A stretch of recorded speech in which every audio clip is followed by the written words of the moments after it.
So if you want to see how I made Sab's steamed egg with curry, keep on watching. So in the recipe, you got to use bonito flakes. I couldn't find any when I went to the store, but I found these instead. It's called bonito soup stock. Now my theory is, we're just going to use these instead of bonito flakes. So I'm going to use this for the fish stock and in place of the bonito flakes. So I'll mix up these to actually make some soup. And then for the chili oil, I'm just going to pour the sachet straight into the pan. And yeah, we'll see how it turns out. Also, while we're here, I also might mention that I couldn't find any long green chilies. So I got these little fiery things, little green bird's eye. So I'm going to be using just 2 small ones of these in place of the green chili. Okay, start this dish off. We're going to get some fish stock into a pot. We're going to add some aromats.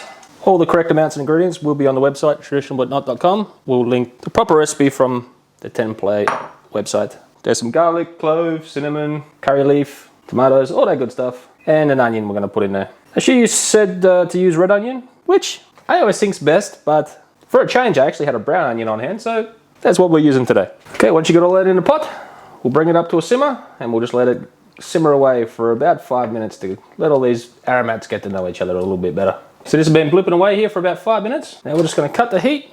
We're going to transfer it into another bowl. Let it sit on the bench there for a minute just so it cools down a touch, and then we'll slam it in the fridge so it cools down completely. For the chili oil, we're going to get some oil into a pan. The recipe on the website specified grapeseed, but I'm using peanut for my neutral oil of choice. So then I'm going to put in 1 large chili that we've sliced up, and we'll just get that spread out a little bit evenly. That's optional, of course. That's just me being pedantic. You meant to add 3 cups bonito flakes, but I couldn't get any at the store. But I do have these little fish soup stock pellets. So we'll just get that in, give it a little mix around.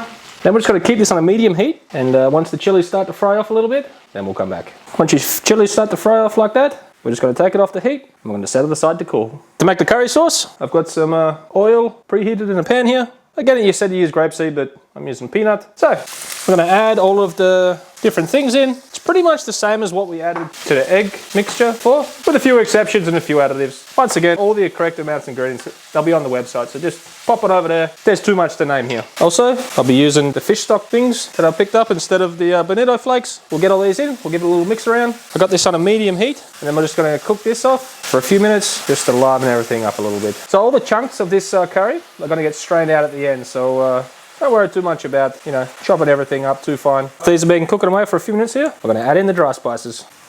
So we'll give that a little mix around, and then we'll just fry this off for maybe 45 seconds to a minute till it gets nice and fragrant. Once your kitchen's full of lovely smells like mine is right now, you go ahead, pop in the coconut milk. Now I've reduced the heat to a medium low here, and we're just going to give this a little mix around, and we're going to gently simmer this for about 10 minutes. Once you got it gently simmering away just like that, we'll leave it for 10 minutes, and then we'll come back and check on it. So I've got a strainer set over a bowl here, and here I've got my chilies that have cooled down. We're just going to scrape them all into the strainer and strain off the chilies. Okay, after your curry has been bubbling away for 10 minutes, I've just got a strainer over a pot. I'm just going to strain this whole mixture. Once you got the curry strained off, you just want to squeeze the juice of half a lemon into it. Sorry, that's a lime, not lemon. You want to squeeze that in, and you want to give this a mix. You also want to give it a little bit of salt at this stage. And I'm also realizing a lot of my mustard seeds made it through the strainer. That should be okay though. This is home cooking. We aren't actually on the set of MasterChef, so I'm pretty sure it's going to be all right.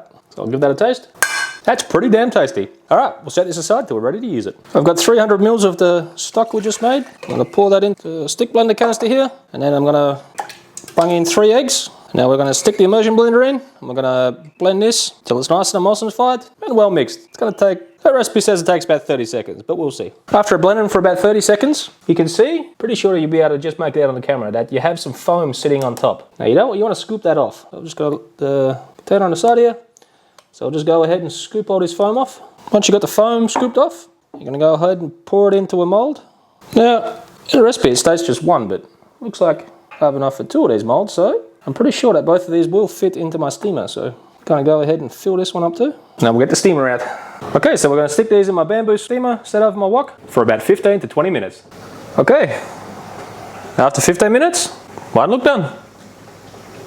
For a curry leaf and cashew crisp, you just want to get some oil in the pan, heat it up, and you want to put your curry leaves in. You just want to fry these off for about 30 to 40 seconds. As soon as they're ready and they're starting to splutter, you just want to get them out, put them on a paper towel lined plate. To the same pan, you want to add some cashews. Once your cashews are done, which don't walk away from these because they go from not being cooked to burnt in about 2 seconds. So you're going to remove these to the paper towel lined plate as well. So I got all of my cashews and half of the leaves into the mortar and pestle. Now we're going to make this into a crumb. Now when I looked on the picture, hers wasn't too fine, so I'm gonna add the salt straight away, which just give it a bit of a sprinkle. And we're just gonna give this a little bit of a bash up, and we're gonna make a chunky crumb out of it. When you got a consistency a bit like that, and you're happy with the salt, which I tasted it, and I am, get it out of your mortar and pestle, and you want to put it aside until you're ready to plate.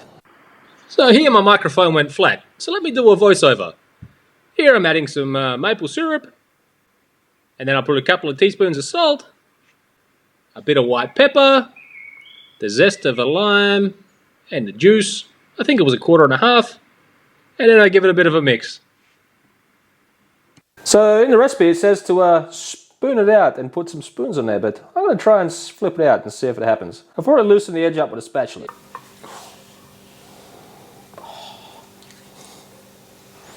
So, a little bit left behind, but I'm going to chalk that up to a success. I ain't going to lie, the steamed egg, this is the second go at this one because I screwed the first one up badly. But the second one looks like it turned out pretty damn good.